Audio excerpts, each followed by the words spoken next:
So, let's go back to the beginning. I remember being 5, 6, even 7, and I was living up in Olive Bank in Warwick, just above the pond there, Warwick Pond. And we were residing with my grandmother, because at that time my father was incarcerated. He was the mastermind behind a robbery. And he went to jail for quite a long time. It was my mom and my 2 sisters and myself at that time, since which, my mom had a son. But anyway, my grandmother, I'll go there, my grandmother, she had 2 girls and 1 son. And they all had different fathers. My mom's father was her best friend's husband. So that was the secret child. My auntie had another father, and he wasn't married. Very good looking man, very good looking. And my uncle, he had another father, which was very good looking. My mom's father was, just ordinary and just ordinary. And not bad looking, not good looking, but just ordinary. But anyway, so because she had my mom for her best friend's husband, she was the secret child. So my grandmother done everything she could, tried everything she could to abort my mother.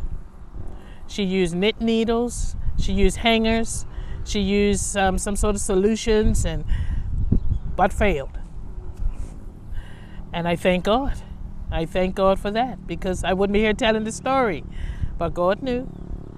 So anyway, while we were living with my grandmother, my first cousins from my aunt, her children, she had the Shirley Temple curls and the hourglass shape and all of that. My mom came out very scaly and very thin and unhealthy because of what my grandmother tried to abort her.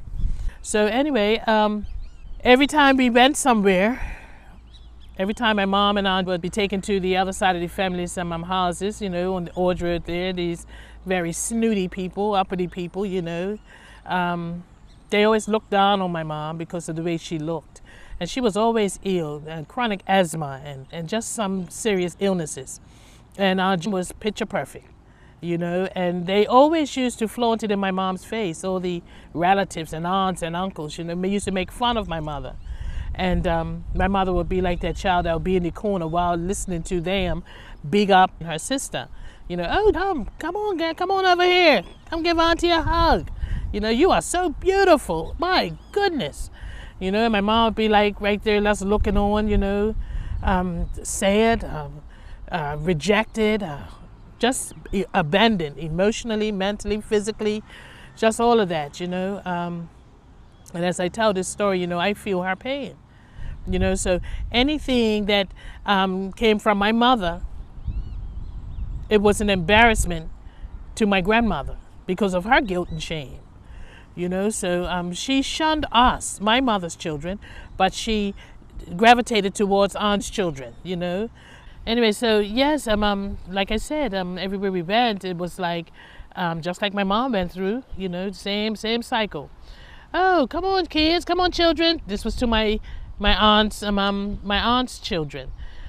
Come on, come give aunties a hug, come give us a hug, Oh, so-and-so, you look so beautiful today, and and they were all having a good time. Now here I was, sitting in the corner with my sisters. My sisters didn't care, but I was the one that took on my mom's pain, because we were very, very close. So as they were doing all that, and I'm sitting there just watching and angry, resentful. Actually, internally I was enraged, because I'm saying, wow, what's wrong with me? What's wrong with me? Why can't I get that? What did I do? So from that moment, I literally hated my grandmother. I hated her. And on top of that, they used to come and visit every weekend. They would come from Keith Hall Road, come through the tracks, Carver Pass tracks. We were right there in the tracks. And I used to wait on the hill and wait for him to come and see the car coming and get all excited because, these are my cousins. I had nothing against them. I just wanted the love that they were being shown by my grandmother. You know, come on, give me some of that. You know, well, to no avail. So we would all just start playing. And my uncle would make up all these sandwiches and everything because they would come on a Saturday. And he would make up all these sandwiches and the lemonade and the root beer and the lime in it and all that, you know, all that type of stuff. And we just used to, you know, catch lizards and do what we do and walk on their stilts. You know, there's tall things. We made them, you know, out of wood and walk on them and stuff. And just have fun, as children do. And I never, ever felt jealous. At that time, I don't remember feeling jealous of my cousins because we were that close. You know, my anger was directed toward my grandmother. And because she treated me that way, I remember concocting some sort of something to get her attention. So I used to steal her money, steal my grandmother's money out of her top drawer, a night table, her top drawer. I used to steal her money. And I used to have because I learned how to be very manipulative, you know. That was all to get the attention. And so I would steal her money and dig holes in the ground, certain areas of the ground, and mark it and put the money in the ground. And my cousin, one of my cousins, we were very close, and I would manipulate her. And I would say, oh my God, I found some money. And then she said, what? And I remember Simon Super Red used to be open there and going up Carver Pass. And so I said, oh man, we can get some chips and stuff. She was all excited. And I said, yeah. I said, let's look around for some more. So I went to the other marked spot. She didn't know it was marked. I knew. Anyway, I said, girl, we're coming into a lot of money. And then we'd dig, and she'll be digging and digging, but I knew how much I put in there, so I got all the money. Anyway, and then we'll go to another spot and find more money. And we had enough money, so we went off to, and I said, but one thing, you can't do this. You can't tell anybody. You can't tell anybody. I didn't even have to give her a reason. She just wanted the chips.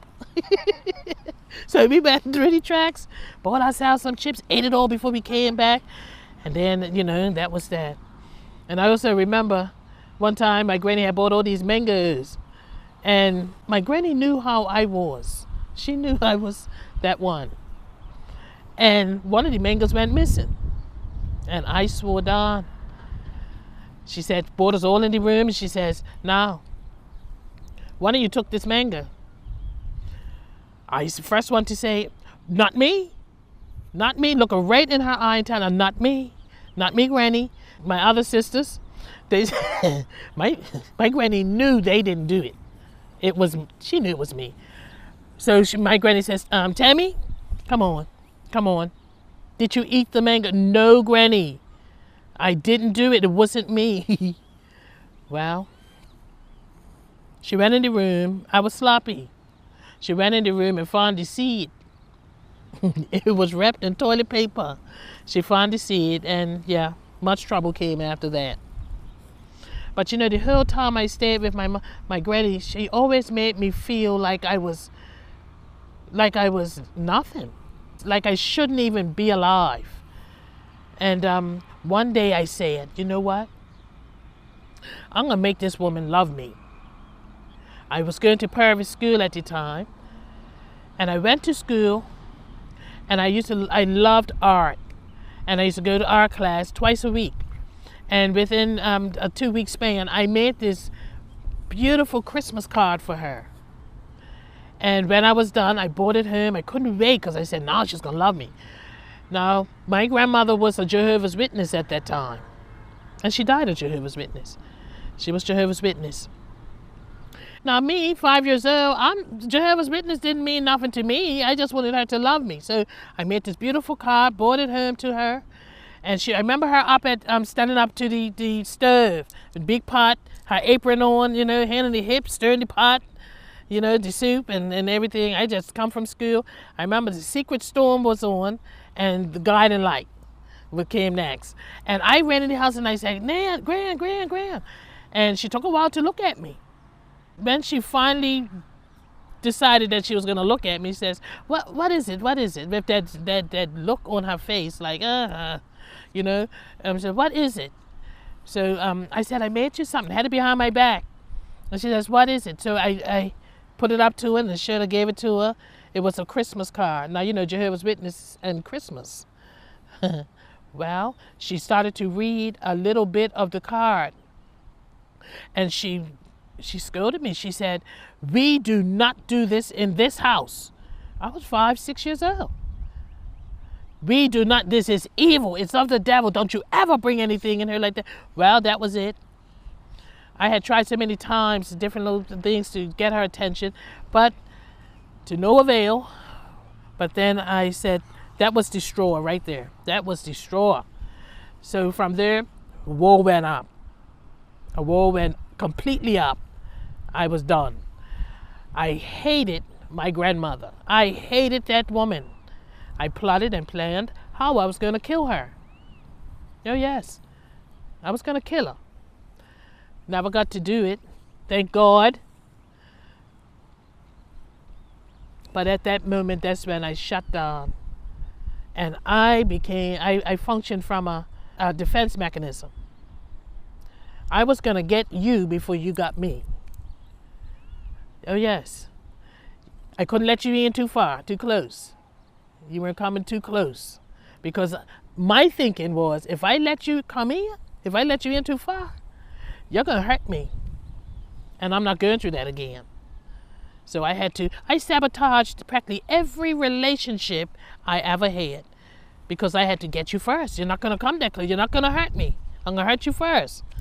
So yeah, that's how I grew. And as life went on, things came up. I grew more situations, challenging situations, and all of that sort of stuff. Life showing up. Well, and more stress, and all of that. It was learned behavior. You know, it was learned behavior through the rejection, the abandonment, mental, emotional, physical. And as I got older, I was about 13. We were living on Roberts Avenue. And that's when I had my first boyfriend. My first boyfriend, Roberts Avenue. Well, a whole lot of things went on. My daddy, he was having a fit, but that was my boyfriend. I started to drink Back's Beer at the time. It was Back's Beer and St. Pauli Girl. My daddy drank St. Pauli Girl beer. And every time he would turn his back, I would take a little swig. And I liked it, you know. And then after so many swigs, I liked how it made me feel. And when my dad and my mom used to get half hot, drunk, and we used to have house parties a lot. And when they used to get drunk, it looked like it was fun, like they were having fun, you know. And so I said, wow, look at that. And I watched them transform, you know, like the Transformers. And I started to drink when I was very young because I liked how it made me feel. And the way it made me feel, it took away how I really felt about myself. I was very low self-esteem. I just felt terrible about myself. I felt everybody was better than me. Everybody was better than me. I wasn't worth even being human. That's how that felt. Because I never got the hugs. I never got praised. You know, only time I got praised because I was a gymnast.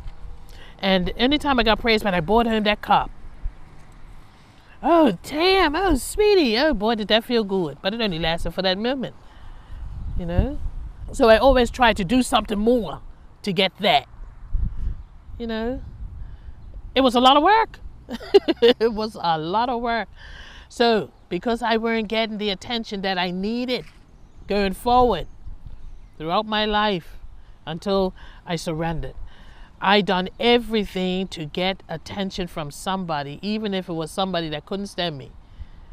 You know, I became very promiscuous, very, very I remember this man, and I never told my parents. And I was about 8, 7 still, living with my grandmother. And he used to come across, he was an alcoholic.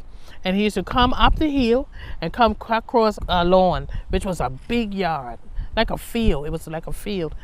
And he used to come across every day to go out to Simon's Superette and to get more liquor. And every time he came across, practically every time he came across, he was hot. He was drunk. And because he knew us children were up there playing or something. He was just like that. And at a young age, I got curious. And when I saw it, I started thinking some things. At that age, it's amazing, because my mind was focused on that. And I literally wanted him to do something to me. I did. Never did. But I was scared at it. I was scared.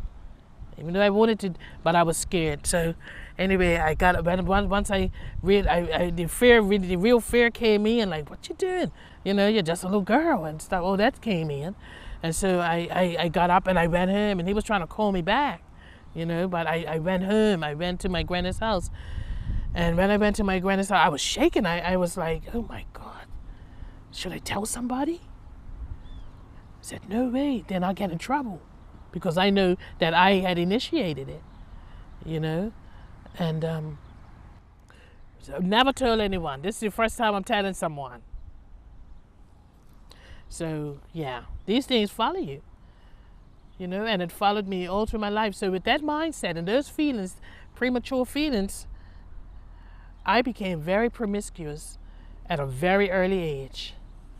Very early age, like 9, 10. Yeah. And it followed me throughout my life. At the age of 15, 16, I got involved with a married man. And I got pregnant. And that was the first time. No, it wasn't. It wasn't the first time I had intercourse, because I had a boyfriend very young. But with a big man, you know, this man was like in his 40s, you know, and went there, and I got pregnant, and he sent me off to get an abortion. Yeah, that was the time I had run away from home. I couldn't tell anybody, and I found myself in some places, you know. But all through that,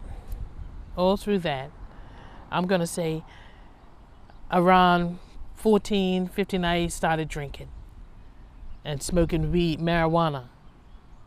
It was only in my later years that I became a crack addict. Changed my company and everything.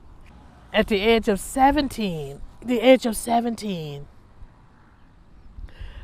I started singing I sang to a fashion show, I believe it was. And the gentleman that had the band at the time, he came to me afterwards, and it was Mr. Melody, Natalie Cole. And I love Natalie Cole.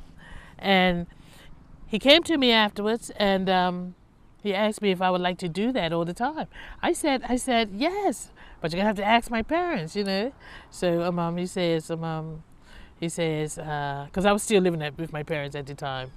So in another parents' house, blah, blah, blah. So I said yes. They said yes. And they were all excited and this and that. But that was the beginning of my downfall. It was a setup big time.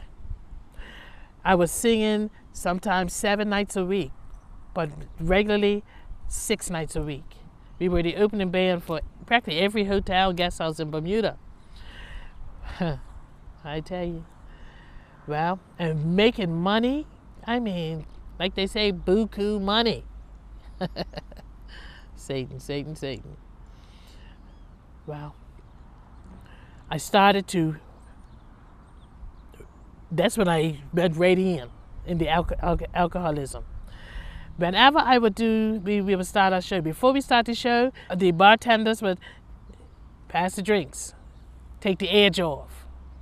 But I was always taking the edge off, you know, feeling more nice, more bravery, more, you know, ready to do this.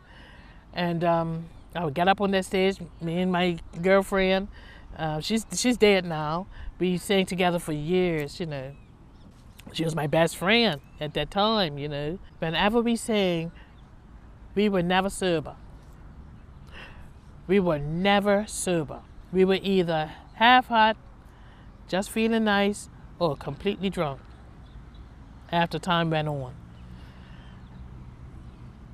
We would always be up on marijuana, always smoked weed. And then we get up there and we'll do a master show, unless everybody else was drunk and they just didn't know the difference, you know, because, but anyway, we made quite a bit of money. And we were given the contract to do, from Myers, to do the Bermuda dance for 7 years abroad. That's when all things broke loose. Oh my gosh.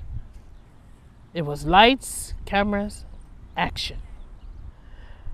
It was the man. It was just that entire lifestyle. And as we got bigger and bigger out there in the world, singing in our band and stuff, you know, going away and all of that there, I became more addicted to the alcohol and the marijuana. And as time went on, I changed my friends. When my girlfriend died, that's when I changed. I went into a deep, serious depression, and I stopped singing. That's when I stopped singing out in the world, like that. And when she died, I changed my company. My company then was people that smoked weed and drank rum. But then I went into crack cocaine to kill the pain of losing her and just life and everything, all the hurt and the pain. Just wanted to numb everything out. So I entered into the crack cocaine. It was this lady. I was working at Lantana. And one of the ladies that worked there, we were good friends, you know, out there. And she was into crack cocaine. I had never tried crack cocaine there at that time. And one Thursday we all got paid, and a certain gentleman came in his car and picked us up, and we all had to put our monies together. But I wanted to hang with the big boys, the big dogs. So, and I was too afraid to back out once they had bought all the stuff.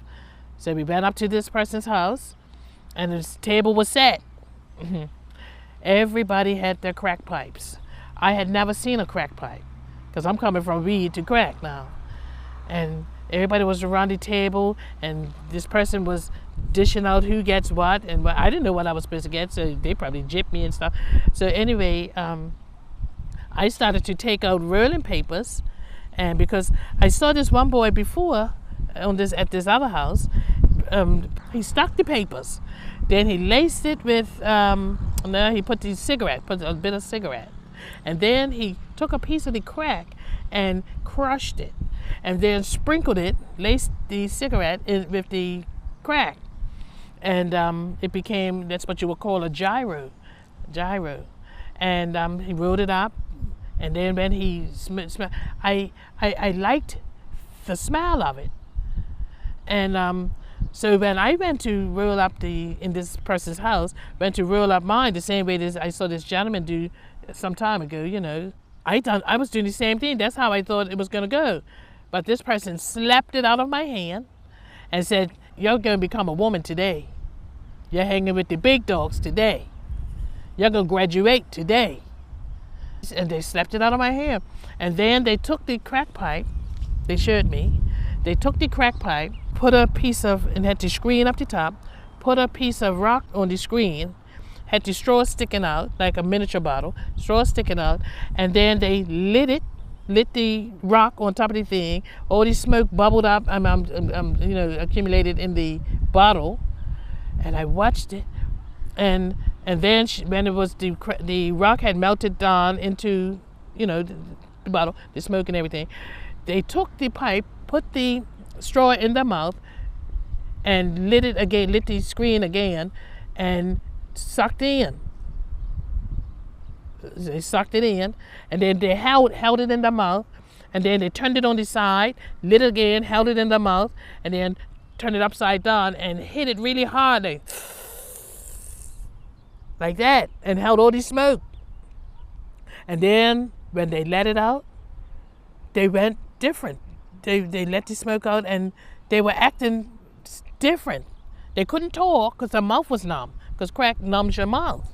So you couldn't talk and it goes straight to your brain. And then after a few minutes, it seemed like it was over. And so she said, "You got it? You got it down?" I said, "Yeah." I wanted to run. I'm telling you, I wanted to run. But I had to prove that I was just as big and bad. Like I said, I wanted to be accepted. I wanted to be accepted. I wanted to be acknowledged. I wanted to fit in. I wanted to just be a part of something, even if it was that. You know, and I became a part of that.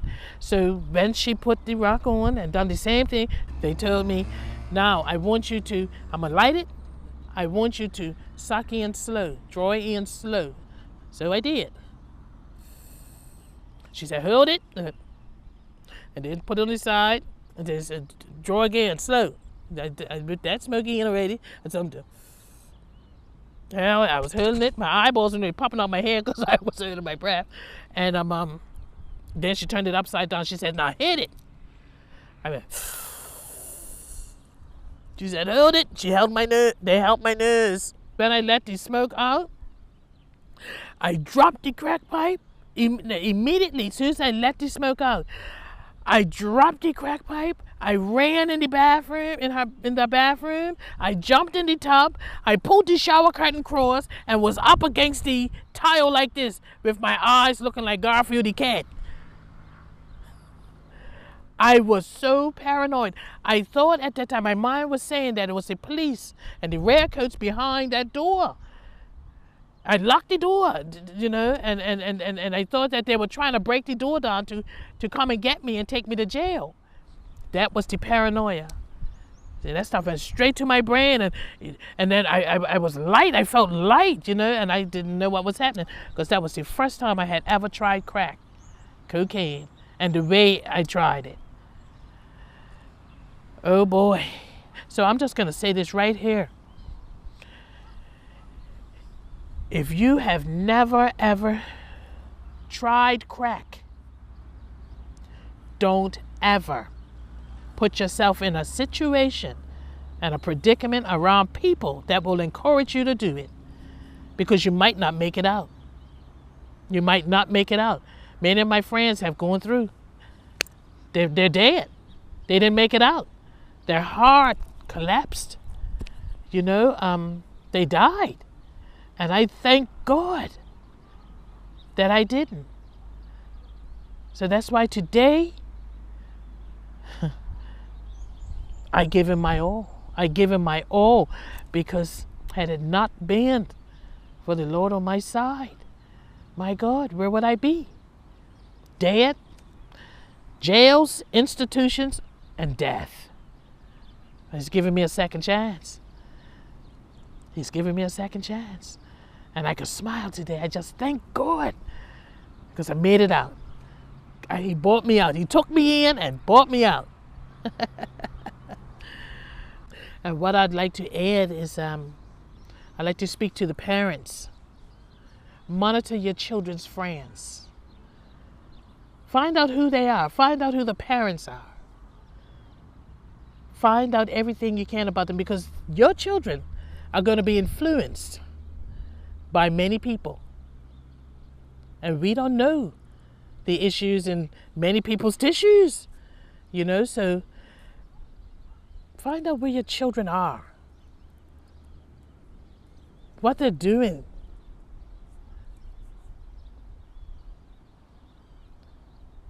Because your children are not exempt from this. And today, the way the world's going today, this is it. And Satan is out to kill, steal, and destroy. And he's coming after your children. He's coming after your children. Please pay so much more attention to your children. Because as I said earlier, if they get caught up,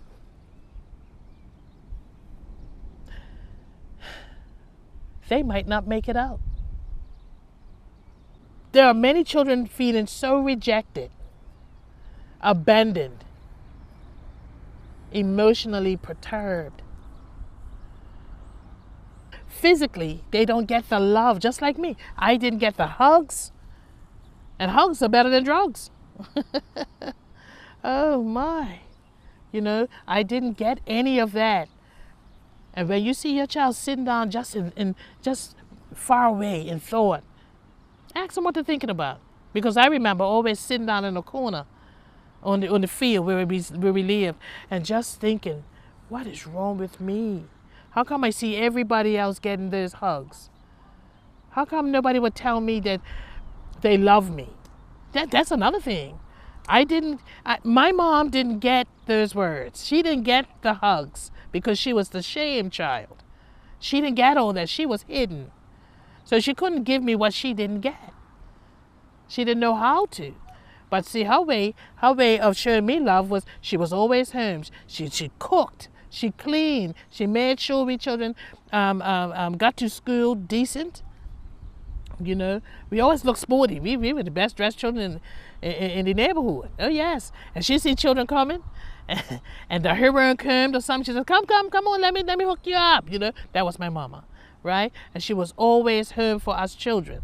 But she was an alcoholic too. But she was one of the home ones. You know, she wasn't out there and everything. So what I'm saying, pay more attention to your children. Satan is after them. I saw the other day a young man, Berkeley student, smoking a cigarette in town. In my day, that was what? No way. He was smoking a cigarette. Just like, hey, eating a bag of chips. Anyway, I'm going to leave it right there for today. And there's so much more, even in what I've said, all in between. But, you know, I just want to get to the basics, you know. But we will resume at another time, at a later date. So stay tuned.